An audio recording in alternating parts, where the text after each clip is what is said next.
teaching actually sped fifth and sixth grade special education. Ended up teaching 11th grade English. So that I'm very thankful for that experience. It taught me a lot about education, being um, being one of those stakeholders, being on the ground, if you will. It taught me a lot. It pushed me to think more about the heterogeneity within Blackness, right? So I'm from, I don't know if you're familiar with DC. I'm from Northwest, Upper Northwest, and I was teaching in Southeast. So here I am, Black man teaching a class full of Black people. I'm a product of the same public school system, but I was in so many ways vastly different from these students, right? Like I couldn't just show up and be like, I went to Brown University, listen to me, right? Like there was so much diversity and differences between us, right? Like I was a third generation college student. A lot of my students would be first generation college students. I grew up primarily, middle class. Most of my students were in this neighborhood, working class poor, right? So really started have me think more about the heterogeneity and diversity within Blackness. During that time, I also read Ivory Tolson's Black People Don't Read. Ivory Tolson is the editor of the journal Negro Education. And he has this a really interesting book that got me thinking about narratives about Black people and how these narratives shape policy. So I started to get really into that too. Like, how do these narratives about Black youth placed at the margins, how do these narratives shape policy? So I kind of got the research bug, applied to a bunch of schools, got accepted to the University of Southern California. There I worked with William Tierney, a scholar of higher education, and that's kind of where I started to get more of my interest in higher ed. Right now, I'm a professor at the University of Cincinnati, and very much. I mean, I think it's important for me, given that I study Black student life, to be present in Black student life, right? I don't want to be just on the sidelines. So at University of Cincinnati, I'm the one of the co-advisors to the equivalent of the Black Student Union. I'm the advisor for the Black Grad and Professional Students Association. So I say it to say, not only do I study this, I want to, actually be about this and support Black student life in different ways that I can as a faculty member and a fourth year faculty member right now. So my research takes different directions. As you heard, I'm really interested in the sociology of race and higher education more broadly. But if I can take a look at like a specific question, I've really been kind of engaging with and attacking this specific question right here. How can we better understand and support Black students and communities in a society where racism is permanent? And if you know a little bit about critical race theory, not sure if I could say that here, but if you know a little bit about critical race theory, right, you have this idea that racism is permanent that was pushed by Derek Bell, one of the foundational critical race theorists. And so you can see just even in my like larger research question, how critical race thought influences and informs the research that I engage in, right? So I'm really interested in kind of this interplay between structure and agency. Given the structures of anti-Black racism, what are Black students, what can Black communities do to, navigate, survive, thrive, and just make it, right? So that's my larger research agenda that I've been kind of engaging with both empirically through my qualitative research and also theoretically through various outlets. So that's more insight into who I am. So we'll see if this works, via chat. But when you think of Black student life at predominantly white institutions, what comes to mind? When you think of Black student life at predominantly white institutions, what comes to mind? If you're able to, can you write something in the chat in response to that?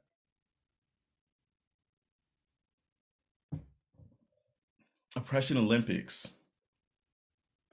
isolation, parties, invisible. Okay. These are great. Otherness. Yeah.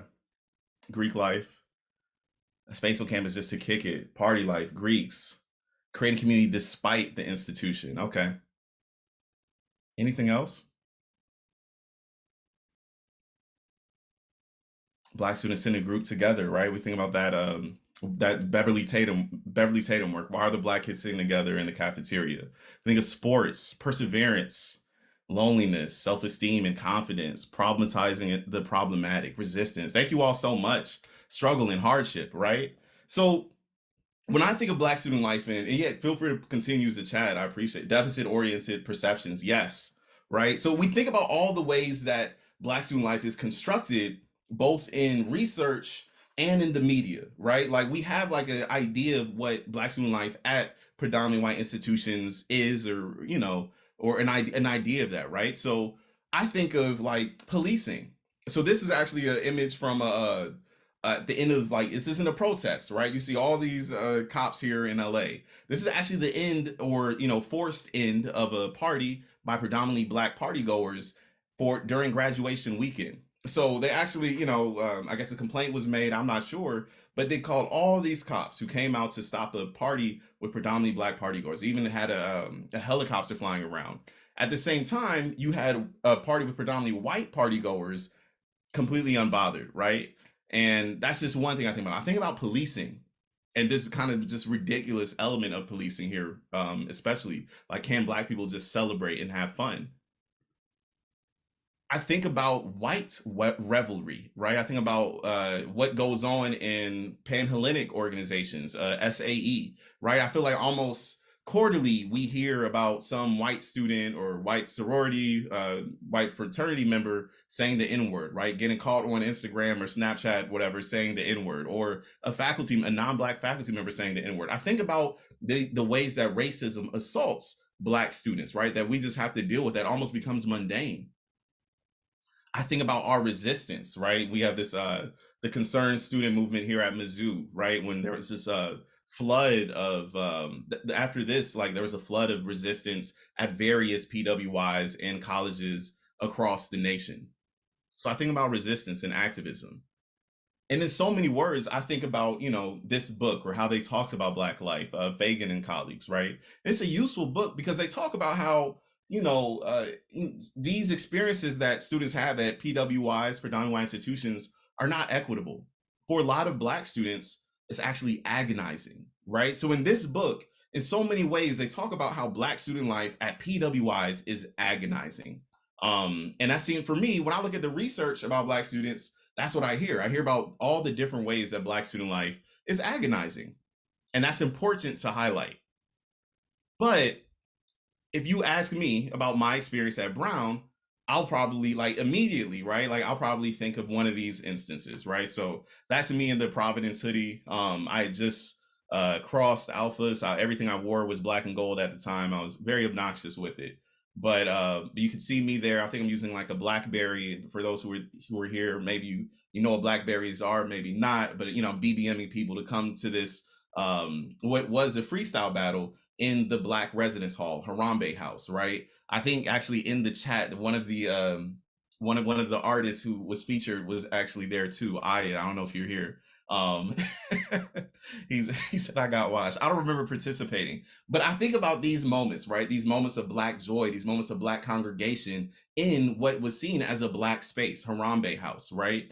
I don't know if you all know if you're familiar with Black crits in education. The person wearing the blue hat is Justin Coles, right? So this is all undergrad, and but either way, I say it's to say I think about these moments more than I think about like the outwardly anti-Black racism that came up.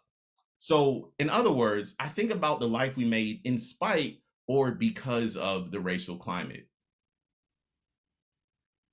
And so there's this quote, right? And I'm sure most of you all are familiar with this quote, right? And a lot of critical race theorists in particular use this quote. Until lions have their own historians, stories of the hunt will always glorify the hunter.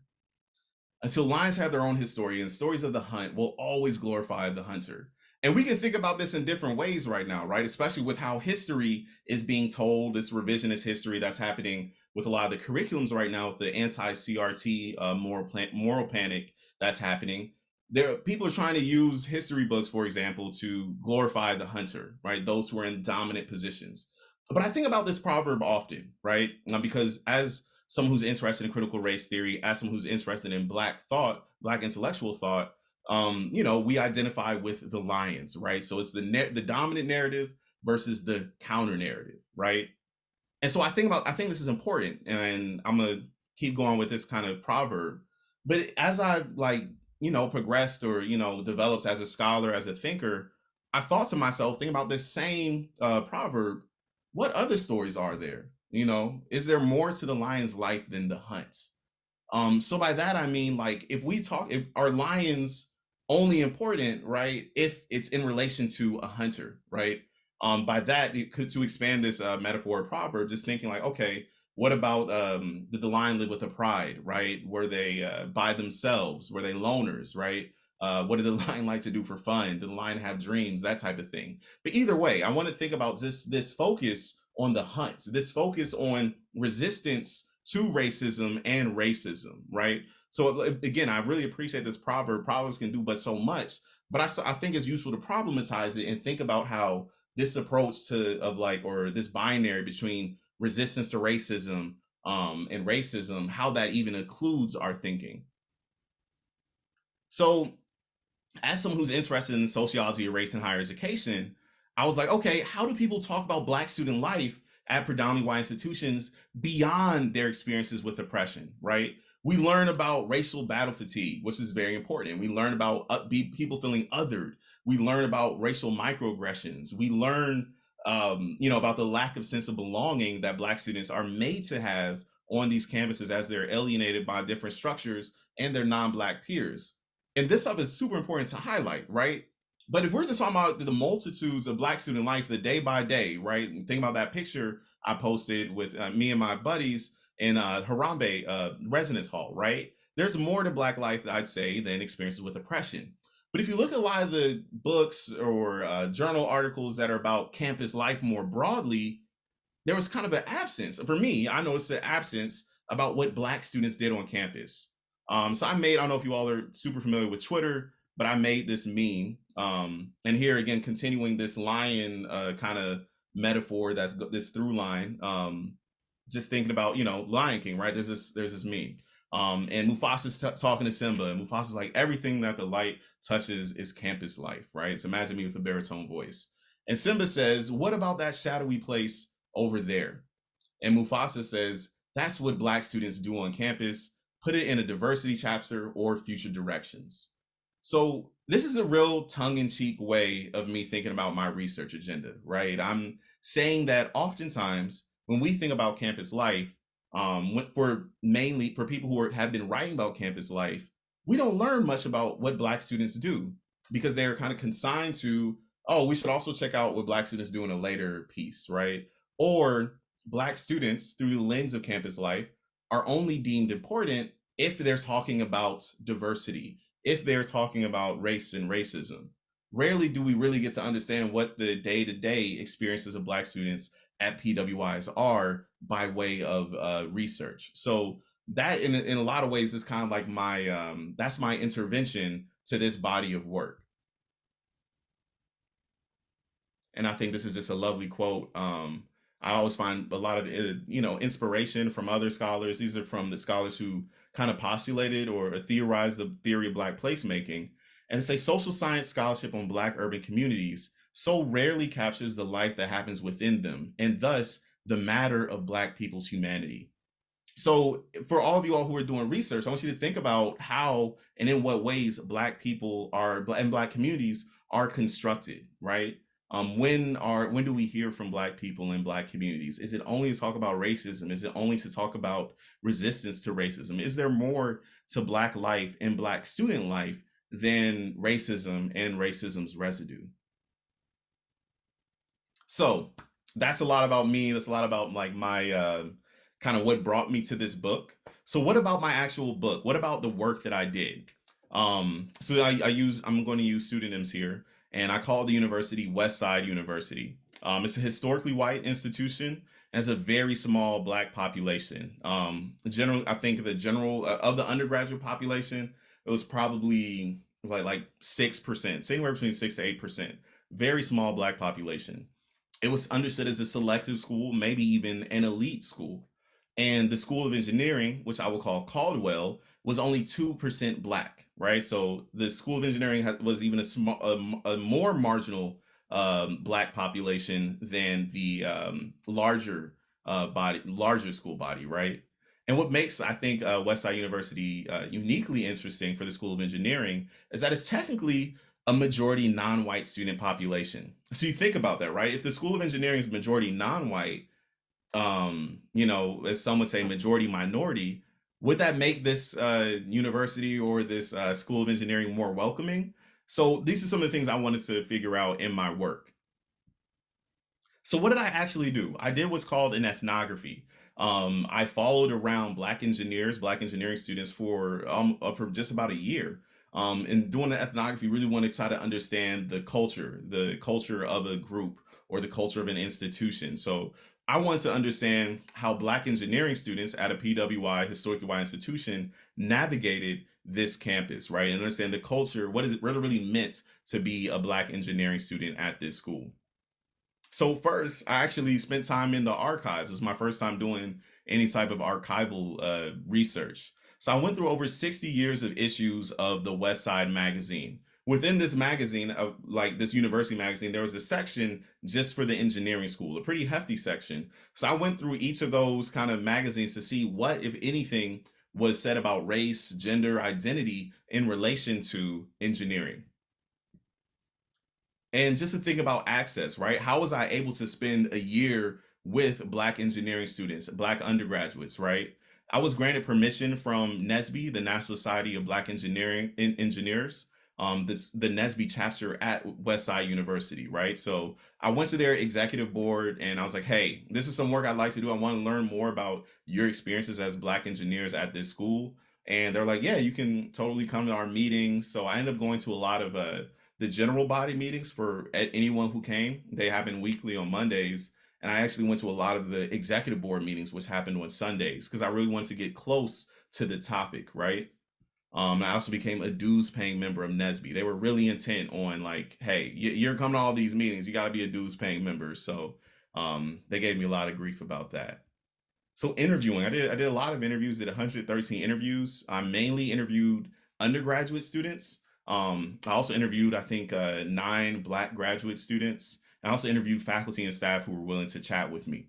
I interviewed all these different people so I could really just get a better idea of what it meant to be a Black engineering student, and what their daily life was, right? So I was looking at all the various relationships that they had. And just thinking about my interviews, I interviewed nearly 80% of the Black undergrad engineering population at Westside University. Now you might be thinking, wow, you interviewed 80% of these people? That's a lot, right? So like yes and no. I think this is also a, kind of like an indictment of the small population at this school, right? So I interviewed maybe like I don't know, like 40 over 40 Black undergraduate engineers at this school. So we're over 40 students. That's almost 80%. So that's more of like just how small that population was, right? So yes, I mean I was able to be almost just saturate and really make sure that I was kind of figuring out all the diverse perspectives. But that's also, like I said, an indictment of the very small population of Black engineers at this school. And participant observation, what does that mean? I was very much just like hanging out with the students, trying to be present in the NSBE, National Society of Black Engineers, trying to be present in their chapter and trying to be present in the engineering school. So I hung out with, I recorded over 180 hours of observation. This meant shadowing students, going to class with them, hanging out with them, studying with them, going to NSBE meetings and events, going to engineering school events, right? So even if I didn't know of any Black students, participants who were going, I would still show up so I could try to get a better read on what it meant to be a Black student at that school. So I went to a bunch of events at the Caldwell School of Engineering.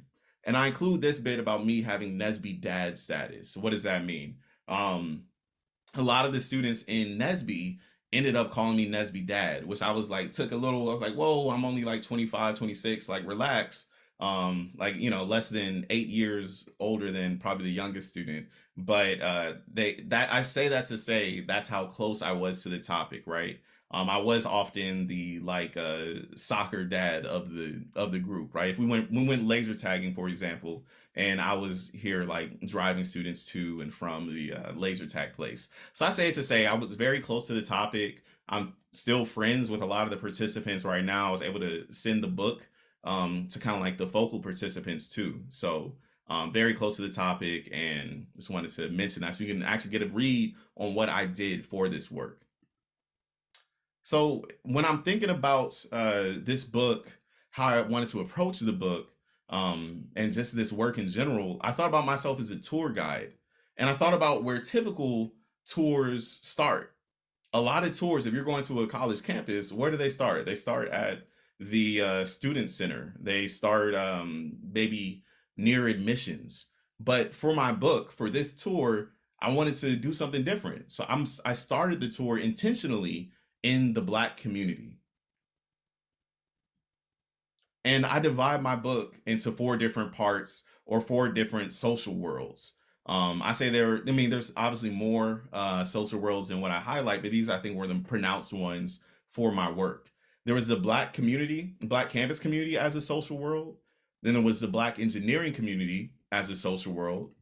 Then there was the engineering school community as a social world, and also the mainstream campus community as a social world. So I take the reader on like a tour through these different social worlds, trying to highlight what it means to be a member of the Black campus community versus a member of the mainstream campus community. So yeah, if you read my book, you'll see that I divide into four different parts or social worlds. And so I mentioned that I sent copies of the book to like kind of like my focal participants. I highlight four students in particular in my book. The reason why I did that is because I don't know if you have read different ethnographies, but sometimes you can get lost in reading, trying to remember the names and that type of thing. So I actually dedicate like, I don't know, like anywhere between 10 and 20 pages just to a specific student who had a unique relationship to a particular social world, right? So later in this talk, I'm gonna say a little bit more about Johnson, who had a really unique relationship to the Black engineer, to the Black community as a social world. So you really get this in-depth kind of portrait of four different students, and you can see how they maneuver through each social world, how they navigate the campus. So these are the four students, and obviously these are pseudonyms. But like I said, I did a little bit of work in the archives. I wanted to share that a little bit, share that with you because these pictures or images you're not gonna be able to see in the book. So I thought that would be cool just to share. At the very beginning, when I'm going through these, going through the archives, going through the West Side, the engineering portion of it, I noticed that engineers were implicitly constructed as white and East Asian men. And mind you, this is a campus, this is a university magazine, right? And in the note to the editor in 1954, for the engineering section, someone said, "Forget the magazine, sell pinup pictures." And in 19, so what do they mean by pinup pictures? What are they talking about, right? Again, this is the engineering magazine. They have pictures like this in the 1963 issue, right? October's ogle or oogle, I don't know how you pronounce that. But I'm thinking about 1963. This is probably risque, right? So in a lot of these issues, they just had pictures of women who like nothing to do with engineers, right? It's like, oh, look at this woman, right? And they would like list their measurements in different mathematical ways. So we can see not only are engineers constructed as white and Asian men, women in particular are constructed as like almost like just very different, nowhere near what it meant to be an engineer. It's something to stare at, something to objectify, right? So we can see how this culture of this masculinist culture of engineering even seeps into STEM today. What about Black people? This was actually the first reference, in quotes, probably, to Black people in the West Side engineering section. So just take a second to see what we have here, right? We have, just a portrait or a painting or illustration, rather, of Black folks doing manual labor. And this is the first line of this advertisement. "The scene is dark as Africa, but Africa is lightning." And that's the 1952 issue. So again, I want you to think about how Black people also are not constructed as your typical engineers in the beginning of this in this engineering magazine. Again, thinking about history, right? This is from the School of Engineering dean in 1968.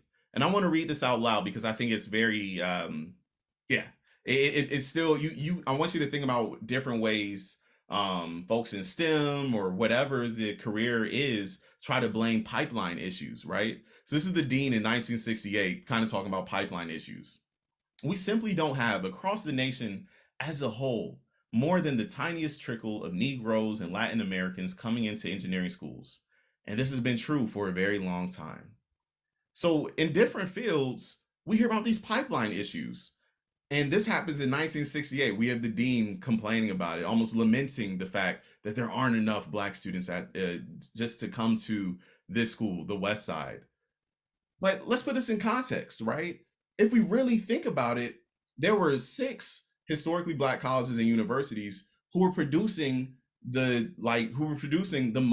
majority of any engineers during that time period, both before the Civil Rights Act and after the Civil Rights Act.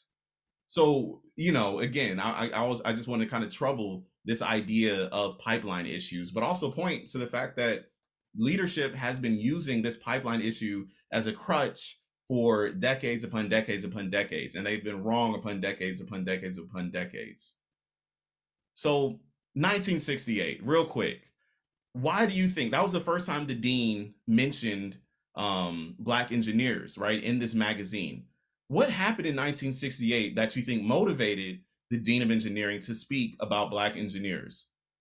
I want you to use the chat if you can to answer this question.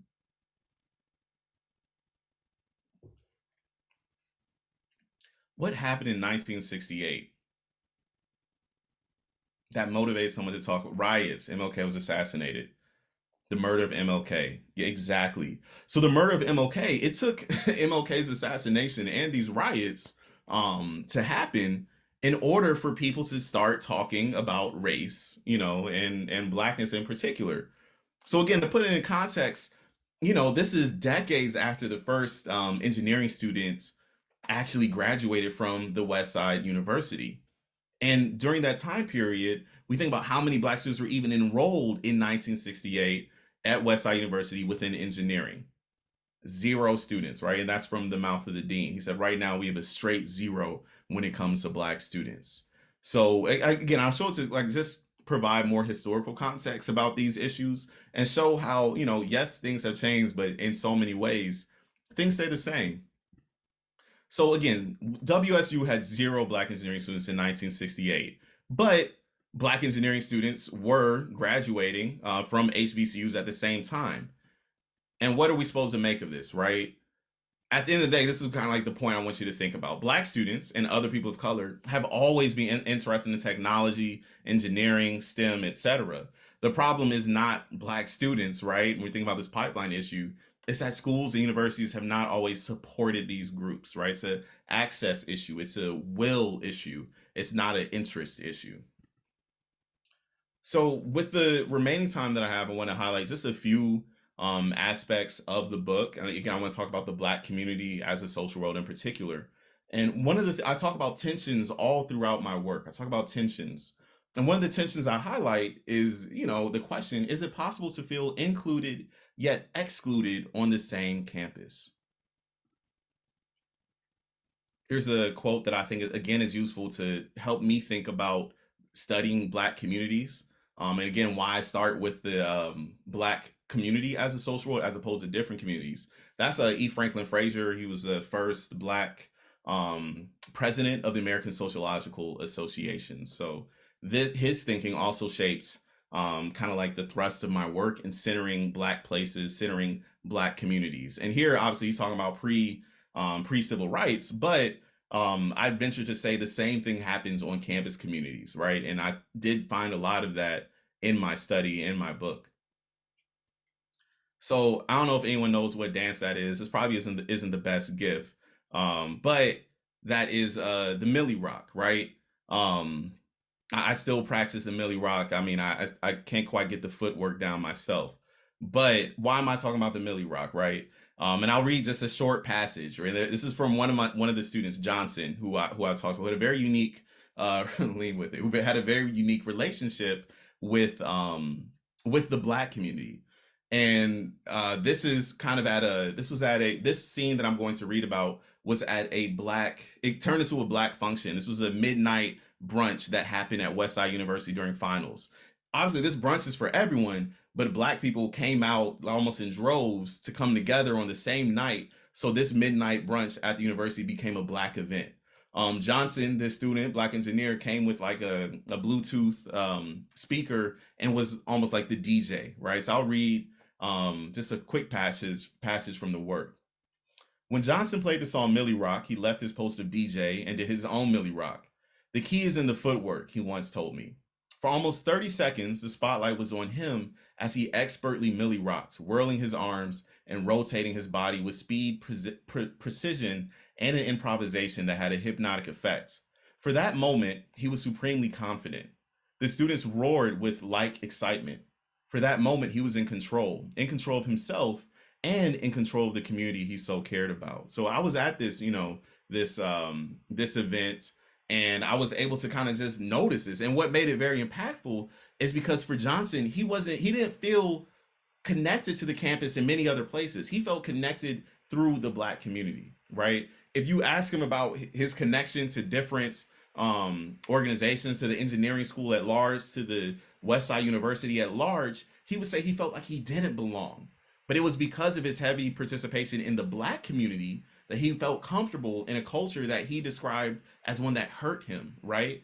So at the same institution, students like Johnson, depending on the social world, could feel both at home or alienated, right? So again, here I'm just trying to highlight the tensions, this kind of like complexity with navigating campuses and how we need to think about these different social worlds in relation to where students feel like they belong.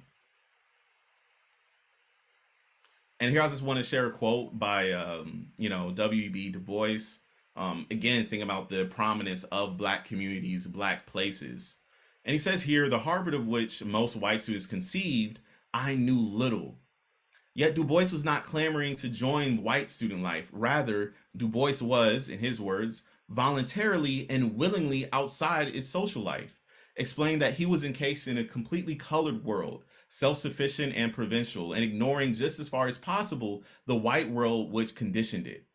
Du Bois at Harvard in the end of the 19th century and Johnson at Westside University in the 21st century both experienced the bulk of their campus lives within the social worlds of Black campus communities. I would say the same thing goes for me, right? When I think about Brown, I spent most of my time in Black communities. The fraternity I joined, the organizations I was part of, the friends that I made were largely, all Black. And there was beauty in that. There was fullness in that. There was life in that. So I highlight this to say, like, this, again, this is not new. And also the centrality of Black places for Black students. So I've been saying Black place a lot. What do I mean by Black place? Why can't I just say a Black space? And thinking about the work of like geographers and that piece of by Marcus Hunter and colleagues about Black placemaking, they make a difference. They differentiate space versus place. So a space is filled up by people, practices, objects, and representations. In urban planning, placemaking is seen as the idea that people have the potential to fashion the spaces they occupy into places that they can feel at home and alive. So a tangible example, right? And I'm not sure if this is the most up to date, but right at the University of Florida, you have 1012 Turlington Hall, right? That's the space. Or if we just think about the building itself, right? Not even attaching the numbers or the names. If we think about the building itself, that's the space. It becomes a Black place only through the African American Studies program, right? So we can see how these how the Black place is made. It does not merely exist. 1012 Turlington Hall means nothing without the Black people that occupy it and intentionally create a welcoming space for Black students, a generative space of Black intellectual curiosity and thought. So I say to say the space is like just like kind of like the geography of it all, the concrete, but the place is inscribed. It becomes a place when it's inscribed with relationships, with symbolism, with history, with intentionality, with collectivity and agency. So places do not merely exist, they are made and remade. From my book here, you can see I'm very bad at graphics, so I'm really proud of this. So, I just have to share that. But here you can see the different Black places that were on campus at Westside University. You had the first year Black Residence Hall. That's a brick and mortar kind of Black place. You have the Black Cultural Center, again, a brick and mortar institutionalized Black place. The circles, however, represent like events or things that were a bit more ephemeral as far as Black places. You had Black professional organizations that also acted as Black places, Black identity focused organizations, BGLOs, Black Greek letter organizations that become Black places. And there was even a set of steps, the stoop, that was also a Black place or became a Black place. And this is just another example of the black places or lack thereof within the engineering social world.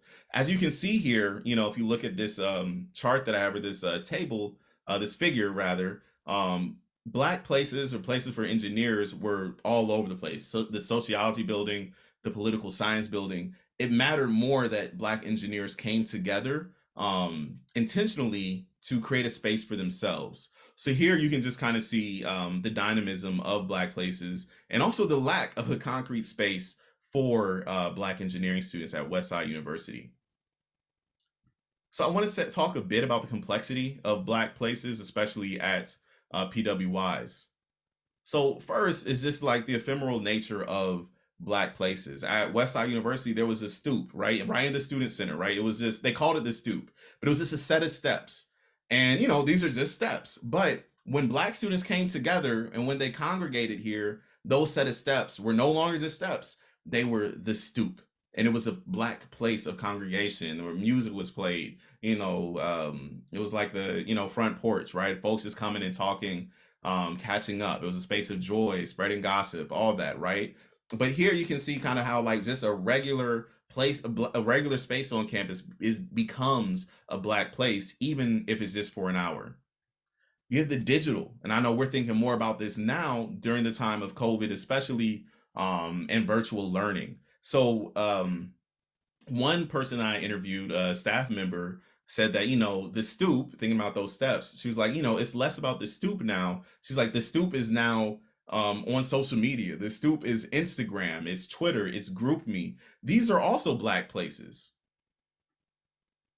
and also the institutionalized black places. So at UC, the University of Cincinnati, for example, my institution, you have the African American Cultural and Resource Center, basically a black cultural center. You have these institutionalized black places, and you also have the contested. You have, and I would also venture to say all these black places are in different ways contested. But I remember there was a scene or something that I witnessed when I was observing students, how it was for a Nesby study night, right? And they reserved the room. They were going to do an all-nighter study. It was during finals time, finals period. And it was just black engineering students and myself, right? I'm taking notes and doing my own work, that type of thing. And I remember these other students wanted to come in, non-black students, a South Asian man, white man, and two white women. And they asked, "Hey, can we use some of the seats and study or whatever?" So the black students like welcome in. Yeah, sure, come on in. One student, and I write about this in the book, right? One student kind of jokes and she's like, "Write about this in your book, Antar. This is gentrification." And we laughed or whatever. They're on the other side of this study hall or this lecture, this classroom, in that same space, right? So again, you can see how, like, just in that moment, this becomes less of a black place, maybe, right? Maybe a little unsafe when it comes to black students and black engineering students. And I won't get too deep into it because again, it's in the book. But during that time period, we found out that on the other side of the room, the non-black students who these black engineers had just welcomed into their space were writing some rap about, like, they were also engineering students, or writing some rap about computer science or something. And within that rap, or they had the N word. So you have these black people welcome you into the room, and you want to show, hey y'all, look at this rap we have, and none of y'all are black, and y'all are saying the N words. It was mind blowing to me that they had the audacity to do that, right? But so, and again, I just talk about like the contested nature of black places and how just the welcoming nature of black students as well, and black people, I might say as well. But I highlight just the complexity of black places throughout my book. So the importance of African American studies as a black place, right? And I think they're way more than what I'll be able to talk about here. That you all at UF and you all who are raised in the traditions of African American studies, Black studies can talk about. But I think about what roles this could take up. Like it can be an intellectual home, an intellectual place, right? That's welcoming to Black intellectual thought, a place of belonging and support. I think about who are the faculty that students typically go to for recommendations. It would likely be, I mean, I'm taking this is a hunch here, but it's likely going to be other. It's going to be Black people. It's going to be Black professors, right? Something about the labor that goes into that. Thinking about the welcoming, who's welcoming within African American studies, like just the program, right? Who's welcoming, the administrative assistants, etc. All these people come together to create a welcoming Black place.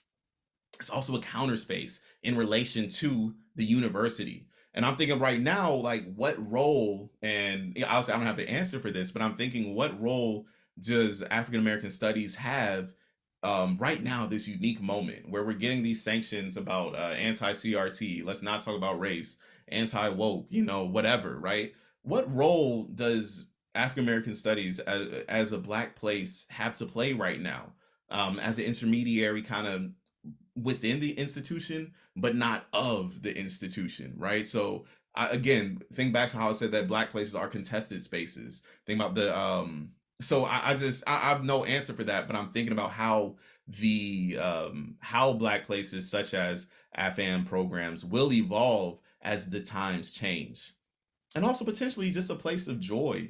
How are these programs, how are these spaces fostering and cultivating joy for Black students, for Black grad students, for themselves, right? Just to do this type of work. And I thought about this quote by Vincent Harding. Here he's talking about like the need for like a Black university, right?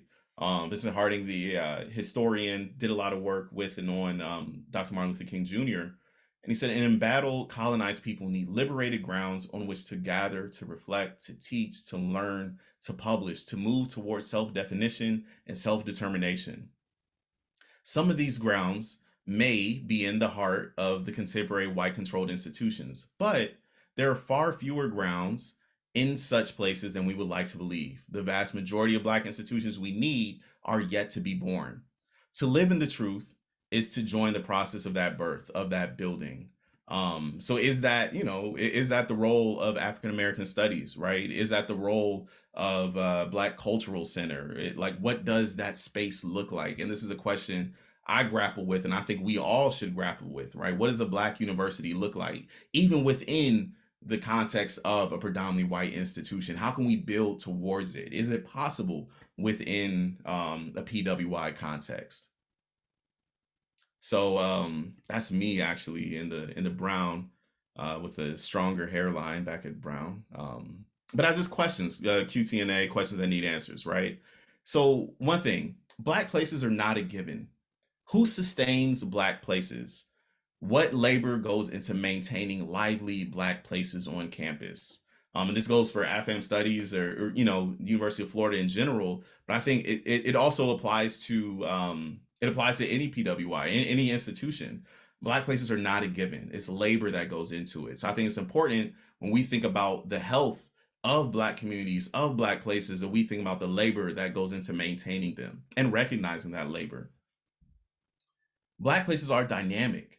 How do the roles or identities of Black places, such as AFAM studies programs, evolve?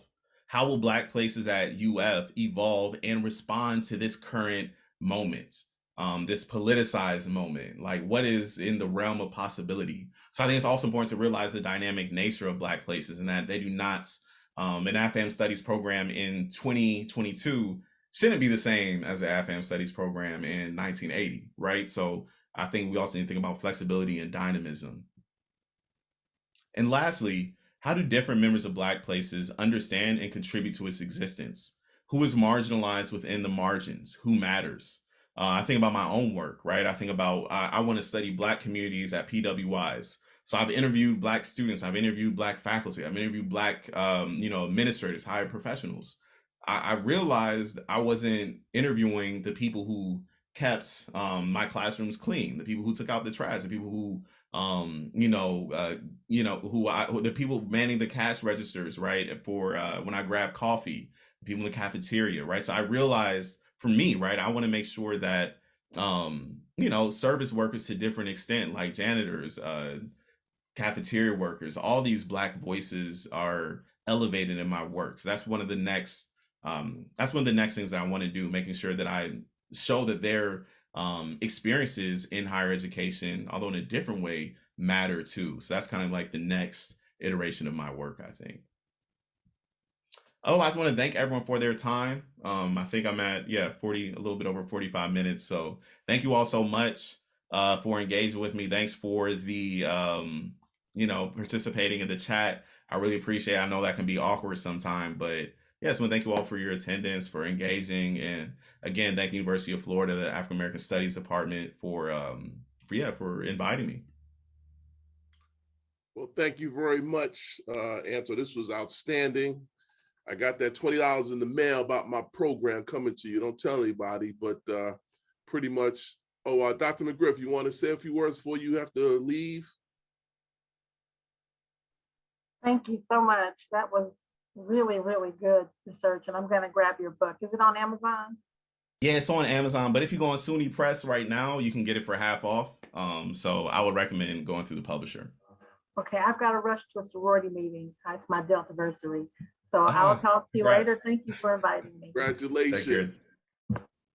But so let's so you can put the questions in the chat. But yeah, so basically I'm the new director of African American Studies, and that's the same argument I'm making to hiring new faculty. I'm telling students I went to Ohio State, a Black Culture Center, the same infrastructures at UF, the same infrastructures at Ohio State, and this has been the model that's probably getting students through for the last 60 years. And what I tell them, regardless of your major, you should come through. Whether you engineer, ecology, or some whatever, it doesn't matter. Come through the space. We have a conference room, right? It builds confidence, networking, just exactly what your book talks about, because this can be an isolating place because you're in your own silo, right? Engineering over here, STEM, what we think about Black studies in terms of the belief that you only can do professor, social worker, or teacher. I'm trying to change that whole mind frame.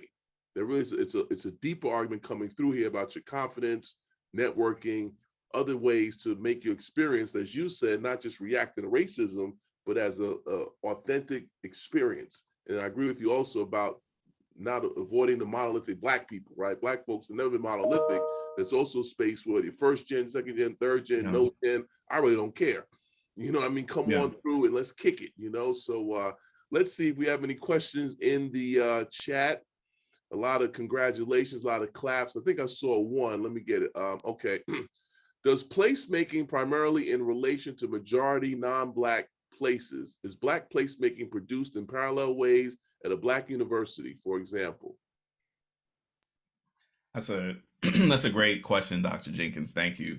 And I'm going to engage with that the best I can. I may not answer it, but I would love to see how other folks leverage Black placemaking at a historically Black university, historically Black college or university. I think there's one work actually that talks about how like a band at a HBCU becomes a Black place, right? And just their movement, how they navigate within and outside of this university walls, kind of disrupts these spaces, disrupts white spaces, and it just their presence, the sound, the choreography, the music, it helps create a Black place. But I also would say just in general, it's something we need to think about, because if it is a Black place, that doesn't mean it's a welcoming Black place, right? So again, like I said, who feels marginalized within these Black places? So I think about the organization I was a part of in college, like it's for Black men, the Brotherhood, right? Within that space, there was a implicit, never like explicit, but there was an implicit idea of who a Black man was, and that was a cis heterosexual Black man, right? And it became like, in some ways kind of macho, right? Like, oh, this is the type of Black man. We're talking about relationships. We're thinking about man-woman relationships. We're not thinking about the diversity of relationships, right? So we weren't thinking about how we can be inclusive within this space. So I think either way, and again, that was undergrad, but I think the problem, that issue, that balancing act of welcoming others and being truly inclusive is something we have to be thoughtful about, regardless of if it's a Black space or not. That's something that I think folks need to attend to, right? These spaces, again, like I said, there's intentionality behind these things. It's not always just organic. So thank you for the question. Yeah, I saw you mentioned Dr. Tolson, his work, Bad Stats. I bought that, great work. So explain to people, so you're talking about, you always say about reacting to racism. Go through that again. In other words, when I look at African Studies, that's my point. When I make a curriculum, It's not just buying books reacting to racism, right? It's reading by scholars, E. Franklin Frazier, Charles Johnson, reading those traditional works that how Black folks function in their separate spaces, reading Ebony, reading Jet, reading Black mass media, right? Or having courses on African-American sociology where that perspective is centered. Explain to us, why is that important? That's what makes African-American studies, not just reacting to racism all the time. Yeah, yeah, and I think, and again, like, and I know we're on the same page here, but one thing I always say in, in different companies, like, this doesn't mean that racism doesn't exist, right? We're definitely never saying that, but there's so much more to life, to Black life, than reacting to racism. One of the examples I use in a more recent work, right, is understanding Black student life beyond resistance. I think about yeah, just the images we have of Black students. This is why when I ask folks at the very beginning, right, like when you think of Black students, what comes to mind? Do you think of Black celebration? Do you think of Black joy, right? Do you think of just the mundane? And these parts are these aspects of it, of Black life, are very important, right? And when we have these places of respite, when you're coming to the AFAM studies, just that space, right? You need that in order to navigate other white spaces, right? So this is just as important to talk about. And it also makes it, if we only talk about Black life in relation to racism and reaction to oppression, then we narrow Black life, we flatten Black life, right? So yes, the racism happens and it matters and it's totalizing, but there's so much more to Black life, and I never want to unintentionally narrow or flatten Black life, right? So we think about, always often use this example of Ruby Bridges, right? You think about Ruby Bridges, what do we think about? We think about that painting, that Rockwell painting, the problem we all live with. We think about the image of her, as a, 6 years old, super young, this Black girl flanked by federal agents as she integrates this school, this all-white school. We think about her bravery. We think about her in this resistant pose. But do we think about the fact that she also liked softball, right? Do we think about the fact that she had siblings? Do we think about the fact that she liked peach cobbler? The fact she was a 6-year-old girl, right? So yes, she experiences, and she will always have this role of like resistance, right? She was resistant, and this is a quote by Kevin Kwashi, in The Sovereignty of Blackness. And in that, he says that Black people are resistant in context, but not in essence. And that's one thing that I always try to think about in my work. Yes, we are maybe structurally positioned to be resistant, or understood as resistant, but that's not the essence of who we are. And I think AFAM studies, Black studies, just the work that I'm trying to do, and a lot of us are trying to do, we buck against that trend to just understand Black life as a protest. Right. Excellent. Any other questions out there in the chat? Just please put them in the chat. Anything else you'd like to share about the book that you'd have time for your talk? Here's your chance to sell your book some more. Any other good anecdotes? I know you got some good stories. Yeah, I mean, like I said, it's available SUNY Press. It's also available online, like open access for free. So if any of you all are teaching the book, let me know. I'd love to chat and lecture in the class. Yeah, I mean, it's I don't even know where to start. I think there were so many stories. I remember one of the tensions that I had, and I see there's a couple questions in the chat.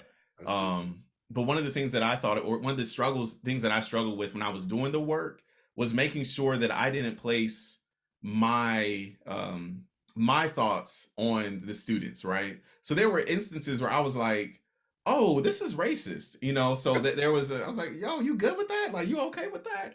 But there were instances, for example, and I talk about this near one of the last chapters, where I was hanging out with Nesby for an involvement fair. And so you have all these student groups that are outside telling new students about their group, right?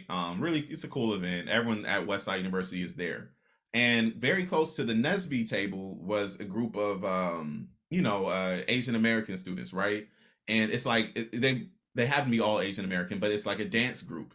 And so they're dancing, and they're dancing to hip hop, and the songs they're playing are unedited. So you have the N-word blaring loudly, and no one in the group is Black, but we're all Black, with Nesby. And I'm just like, they could have played some, something edited, like y'all could have done that. And I'm talking to just, I don't want to, but then again, I want to make sure it's true. I have fidelity to how the students are experiencing it. And I'm like, yo, y'all, are y'all okay with this? Like, I'm a little troubled. Like, what's going on? And I remember everyone's just like, I mean, they're probably saying in their heads, so I'm not going to trip about it either way. And like, and that's and one student, for lack of better words, just like, I'm not going to let that steal my joy, right?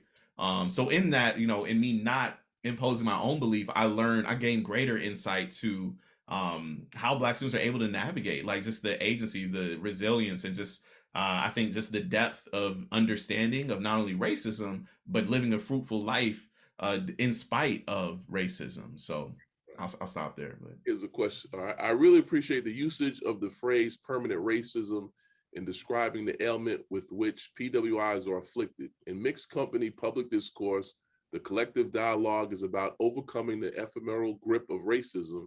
Many of us, not just self-identified Afro-pessimists, aren't holding our breaths, and instead are looking to actively implementing liberative tactics with the expectation that racism will persist inexorably. Given this, when, how do we move beyond better, supporting Black students, to something as radical as rescuing them? Should we, can we? I have to say, I love the question, and just the idea of rescuing, right, Black students. That's powerful. Wow. I mean, I'm now thinking like, dang, we could write about this. And I don't know. So I'll be engaged with that. I do not have the answer, but I think about, it's that question at the end, right? Can we create a Black university? Is a Black university possible with how we think about universities right now? So one of the things that I'm thinking about, and this in a way gets at Dr. Jenkins' question here, is just, how do we understand higher education? Like, like, higher education a public good? It's espousally like a public good, right? Like, but we know it doesn't act as such. Mm. And so I would love to write a paper, and if you talk with me, that I muse about a lot of papers, may not get to them, but I want to write this paper, and I want to call it, like, shame on us. And it's this idea, fool me once, shame on you; fool me twice, shame on me, right? So it's this idea that we know how higher education operates. Higher education is not for the public. It's more of a hedge fund. We know higher education was based, when we think about elite institutions, these Ivy League institutions, they were just here first, and they were able to exploit Black people. They were able to exploit Black labor. When we think about Georgetown is in existence because they were able to sell Black people away, right? And they had this pittance of a reparations for the ancestors of these people that they slaved. These elite institutions are elite because they were able to exploit. Like, that's the reason. So I think we need to get real about what higher education is or can be. In a similar way, Derek Bell, who came with the whole permanence of racism, and somehow get real about racism and understand that racism is permanent, we need to get real about higher education as it stands is not a space of liberation, right? This doesn't mean we can't use higher education, but I think it does mean we need to be really intentional about when we about our types of resistance, and what a university is possible, what a university is willing to do, like, even within that realm of possibility. So I say this to say, I don't think universities, as they are right now, are capable of that radical. Just I don't think they're capable of liberation. I think it's probably not in the best business interest of universities to be about that life either. But it's useful to know that, so we can push it instead of that. Just because we know that's not possible doesn't mean we give up, right? That's another thing Derek Bell talks about. Even though he knew racism was permanent, he was the quickest to, like, resign, quit a job, tell someone about themselves, right? So it's that tension of, like, being Black in America, that tension of fighting a battle that you may not win. The winning is in fighting, right? That's one thing Derek Bell said. Like, you find sustenance in the challenge, in the activism, not necessarily the end goal. And that helps us relieve ourselves as people who care about racial justice. That helps us relieve ourselves of that pressure, this dissonance. Like, we're fighting so hard, why aren't we getting anywhere, right? So I think it's important to realize, for me, there isn't much liberatory potential of a university, but that doesn't mean we can't be transgressive or push either way. So I said a lot of things. I hope that kind of But it's almost like the Catholic missionary schools in the continent. Patrice Lumumba went to missionary schools, was designed to make you work for the colonial empire. But many of them turned around and led revolutionary movements. When I read bad stats, when you see the data, more Black folks getting college degrees, PhDs, when you sit down and look at the numbers, and you know that came from Black struggle, because there's no evidence of the government waking up saying, you know what, we did Black people wrong today. So you take pride in that. Yeah. You know, that's what makes me not fall into Afro-pessimism, is that struggle, because the numbers say a whole different story. Yes, I know 2 times unemployment. I know the maternity rate. I know those structural things. We look at the data by education, income, these other things. You see the poverty rates have decreased. Black teenage pregnancies has decreased in spite of Cardi B and all the ratchet pop you got out there. The data gives you another perspective that shows it's linked to Black people, Black institutions, Divine Nine raising money. These Black, they're not perfect. Black churches, but these are what sustain African Americans. So again, African American studies, you're going to study Black institutions. You're going to study, you're going to look at it this perspective rather than reacting to racism all the damn time. Because just think of your day to day, how much reaction to racism you had today.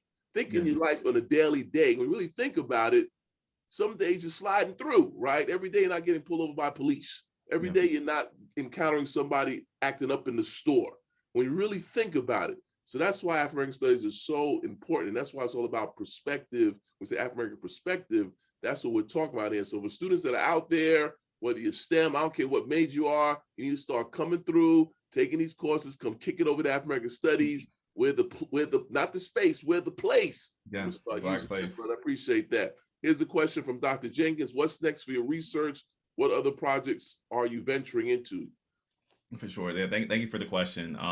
So I'm thinking more about again, labor. I'm thinking about labor. I mentioned just thinking about the labor of who are the essential workers on campus, right? And I think that even that term of essential workers is fraught with issues, right? Because when you think about who was not able to leave campus during times of remote work, there's also higher ed professionals who work in res ed, right?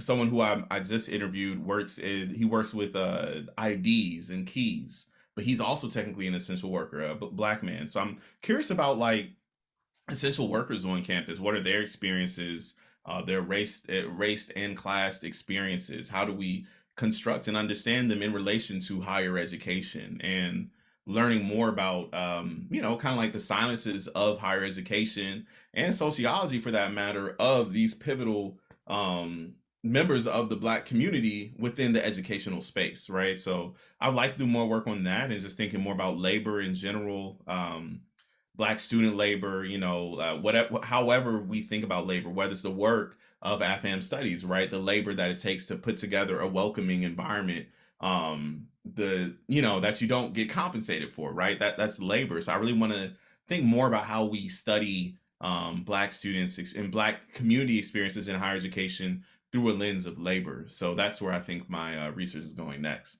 Okay, here's the next question. Do you believe music has gotten better over time when overcoming racism within the college community?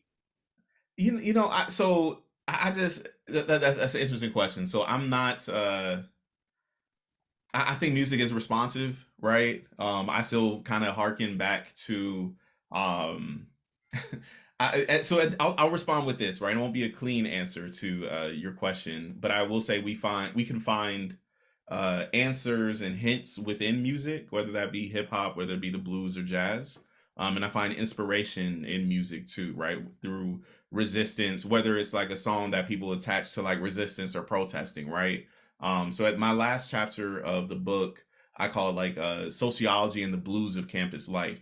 And I say the blues of campus life, not because I be listening to the blues all the time, but I was trying to make sense of, I let other people read it, right? Read my work, read the drafts. And a few of the people said, like, it just seems a little sad, like these Black student stories, when I think about, yes, there was a lot of joy, but I talk about like the alienation that they did have, like, doing group work by themselves because their non-Black peers didn't want to work with them. That, I think about this one South Asian guy who opted to leave class rather than sit next to the only Black woman in class. I think about, the instances of like hanging out with one of the students, and Asian woman jumped back when she saw that, this Black man was next to her, like leaped away. I think about, just the ways that it was very difficult for Black students to even join groups, so I think about this like antagonism, this struggle that they're going through. But I also think that about the life that they still made despite it, right? Because they didn't consider themselves defeated or victims for that matter, right? So I found an answer, and I say it's in this chapter. I found an answer reconciling that, if you will, or insight in the blues, right? And it's, like they say, Willie Dixon said, the blues are just the facts of life, right? It's the ups and the downs. It's how you make life and make sense of this, permanence of anti-Black racism, but still create a life outside of it, right? So one of the things I say in the end of that chapter is like, college life for Black students often has a blue tint, but that doesn't make it any less beautiful, right? So I'll often find inspiration in music. So I hope that engages with your question in some way. Okay. Any other questions? Yeah, I know I teach a hip hop class, and you get those conversations about hip hop destroying Black people. When you use the data, it's more complicated, right? Yeah. That teenage pregnancy rates are all-time lows in spite of the videos, right? Because education and social policy. So again, trying to have these nuanced conversations about how music can be inspirational. What changes the world is policy. Yeah. You know what I mean? So Yeah. when you had great Motown music, the poverty rate was 60%. Hmm. But that music that talk about killing Black people, some acting insane, commercial hip hop, poverty rates are all-time low because of affirmative action, higher education standards. So it requires this type of conversation within African studies, this place where you can have these conversations, open it up, class, race, LGBTQ, the internal contradictions, all of that is what you're talking about, which makes this is a young star right here, folks. Y'all got him now. It's like Apple stock. You better get him now, because 5 years from now, you'll be like, man, this guy's charging $20,000 a pop, Just before he joined the Alphas, I don't hold it against him. I appreciate it. Here's a question. Did your work discuss support from Black staff, faculty, and grad students in helping to cultivate joy of their placemaking? Dante Miller's question. Yeah, so thank you, Dante, Dr. Miller. To an extent, I talk about it, especially within the Black community. I talk about the leaders, directors of the Black Cultural Center, and just the work that they put in to create a welcoming environment, right? Because obviously the work that Black people, Black staff, Black administrators do can't really be quantified, but it's I'd say that in a lot of ways Black staff, faculty are being exploited, right? Because they want to do this work because it's important to them. So I see that a lot of universities play into this whole idea of linked fate that Black people have and carry, the idea that we're only as good as the next Black person, right? And we want to do better for Black people, so we support Black people. So I think universities kind of tap into that and know that, okay, they're going to want to do this work, right? So this goes for students, but also goes for staff too. So I do talk about that in my section on the Black community cultural world, like the effort that they put in to try to create and foster a welcoming environment for Black students in the Black Cultural Center. If we have any more questions, it's 7:20. If not, I'd like to thank you for this great presentation and really affirming what I'm trying to do here at African Studies at the University of Florida. I appreciate the shout out, and really that telling students on the line, whether you're STEM, it doesn't matter. I mean, I'm trying to free students from that, that mindset that, well, because I'm in STEM, I don't have time. Make time to go to Institute of Black Culture. Make time to come to these events. It's this extracurricular that gets you through the 4 years of STEM, whatever you're doing. And that's what I'm hammering at home. You just add to what I believe in, what got me through, get a lot of us through that place. So with your talk and your book, I'll get a copy that this is what we try to promote here at UF and other PWIs, so that it's not this agony business that when you graduate, you walk across that stage. I want to hear that, you don't have to hear that sob story all the time. You can hear all the great events that we've done, all the talks, all the stuff you look up. Man, did you go to Morehouse? No, we just did our thing. So I'm trying to create that HBCU experience here in the department, in the program. It's just what you talked about. So, all right, here's one. Why do you have this saved on safe? Okay, here's one last question. White Greek organizations have their safe and unsafe houses. What about Black Greek houses at PWIs? Yeah, that's a good question, and I would say, one first things first. No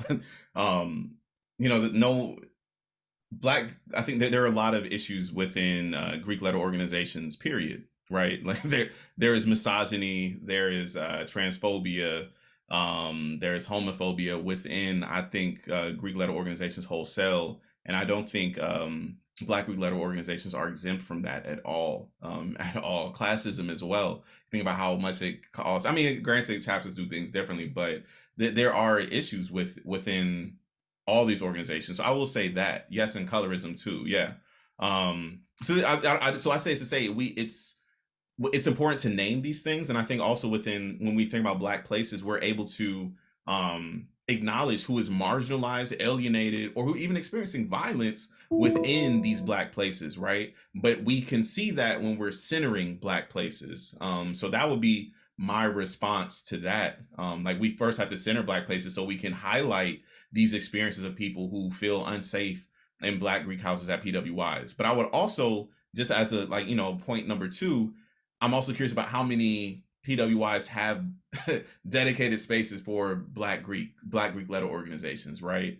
And that's just, again, to what extent are universities willing to invest or institutionalize any Black place, right? So at Brown, we didn't have a Black Greek house. We actually weren't able, the Alpha Phi Fraternity Incorporated, the Alpha Gamma chapter had to be citywide. The only way they could be institutionalized was if they were a citywide chapter, because the university would not allow a university specific chapter. So I think it's a both and. Yes, we need to critique and hold to task people who are making Black Greek letter organizations unsafe for people. We need to name that and handle that. But we also need to acknowledge that even for Black Greek letter organizations to be in existence, it oftentimes takes more work or unfair work for them to even persist on a lot of predominantly white campuses. So I hope that gets at your question. Great answer. All right, we can go ahead and we're going to end this great session. Appreciate it. We'll be in contact, brother. It's something I'm working on this summer. I'm going to send you an email and we'll be in touch. But this event's been recorded, so once they edit it, they'll put it on our webpage. So make sure you tell your friends, your colleagues, staff. This is a great talk. I appreciate it. Pleasure meeting you. You're a young star, brother. Keep doing what you're doing and have a great rest of this semester. Likewise. Thank you so much. And thanks to everyone for coming. I really appreciate it. No problem. Bye-bye.